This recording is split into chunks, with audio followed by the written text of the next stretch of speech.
Published, 9:42 Eastern Standard Time, the 29th of January 2019. Updated, 14:52 Eastern Standard Time, the 29th of January 2019. North Korea will try to keep its nuclear weapons and is still working on them, Donald Trump's Director of National Intelligence warned Tuesday, directly contradicting the president's claim about his relationship with Kim Jong-un, in an assessment casting doubt on President Donald Trump's goal of a nuclear disarmed North Korea. U.S.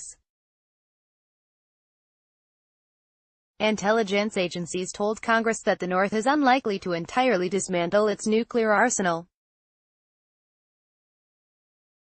The North Korea warning came as the heads of the FBI and the CIA and Director of National Intelligence Dan Coats also warned that Russia and China were certain to attempt to hack the 2020 elections, and that ISIS has thousands of fighters who remain loyal to it. The three were giving evidence to the Senate Intelligence Committee when Coats contradicted his boss, the president, on North Korea's nuclear plans. Coats said that North Korean leader Kim Jong-un has expressed support for ridding the Korean peninsula of nuclear weapons and has not recently test-fired a nuclear-capable missile or conducted a nuclear test, having said that, "We currently assess that North Korea will seek to retain its WMD weapons of mass destruction capabilities and is unlikely to completely give up its nuclear weapons and production capability because its leaders ultimately view nuclear weapons as critical to regime survival," Coats said in an opening statement. "Our assessment is bolstered by our observations of some activity that is inconsistent with full denuclearization," he added, without details. This skepticism about North Korea is consistent with the intelligence agency's views over many years and runs counter to Trump's assertion after his 2018 Singapore summit with Kim that North Korea no longer poses a nuclear threat. Contradiction. Dan Coats, right, the Director of National Intelligence, told the Senate Intelligence Committee that Kim Jong-un still wants nuclear weapons so his regime can survive.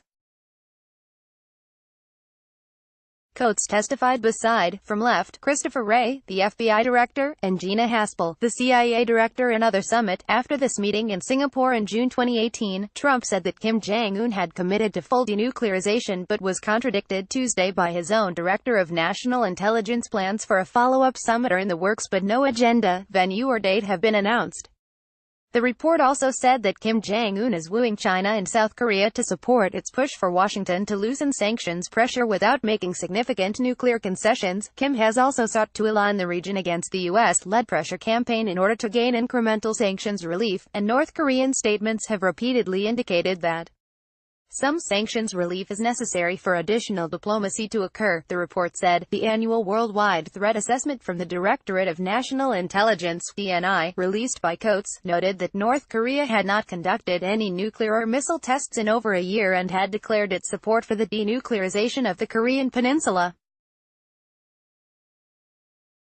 Pyongyang had also reversibly dismantled parts of its infrastructure for weapons of mass destruction, the report said. The DNI report said that in his 2019 New Year's address, Kim pledged that North Korea would go toward complete denuclearization and promised not to make, test, use, or proliferate nuclear weapons. However, it said Kim conditioned progress on practical actions by the United States and added that Pyongyang had in the past tied the idea of denuclearization to changes in diplomatic ties, economic sanctions, and military activities. A landmark first summit between Trump and Kim in Singapore in June produced a promise by Kim to work toward the complete denuclearization of the divided Korean peninsula. But progress has been scant. Washington has demanded concrete action, such as a full disclosure of North Korea's nuclear and missile facilities. Pyongyang is seeking a lifting of international sanctions and an official end to the 1950-53 Korean War that ended with an armistice, not a peace treaty. Messenger, Kim Jong-un's regime released this photograph last week of him meeting Kim Jong-chul, who had talked with Trump in Washington, D.C. on January 19. The president called the meeting with the North Korean delegate incredible. The White House has said Trump will hold a second summit with Kim around the end of February, but economic sanctions will be maintained. On Jan. 19, Trump said he had had an incredible meeting with North Korea's nuclear envoy Kim Jong-chul in Washington and the two sides had made a lot of progress on denuclearization. Earlier Tuesday, North Korea's ambassador to the United Nations in Geneva, Han Tae-song, said relations with the United States would develop wonderfully at a fast pace if Washington responded to Pyongyang's efforts on denuclearization with trustworthy measures and practical actions. More broadly, the intelligence report on which Coates and the heads of other intelligence agencies based their testimony predicted that security threats to the United States and its allies this year will expand and diversify, driven in part by China and Russia. It says Moscow and Beijing are more aligned than at any other point since the mid-1950s, and their global influence is rising. The report also said the Islamic State group remains a terrorist and insurgent threat inside Iraq, where the government faces an increasingly disenchanted public, in Syria, where Trump has ordered a full withdrawal of U.S. troops. The government of Bashar Assad is likely to consolidate control with Russia and Iran attempting to further entrench themselves in Syria, the report said. Asked for her assessment, CIA Director Gina Haspel said of ISIS, "They're still dangerous," adding that they still command thousands of fighters in Iraq and Syria. ISIS danger. The intelligence report warns ISIS still commands thousands of fighters in Iraq and Syria. This suicide attack in Manbij, Syria, claimed 4 American lives.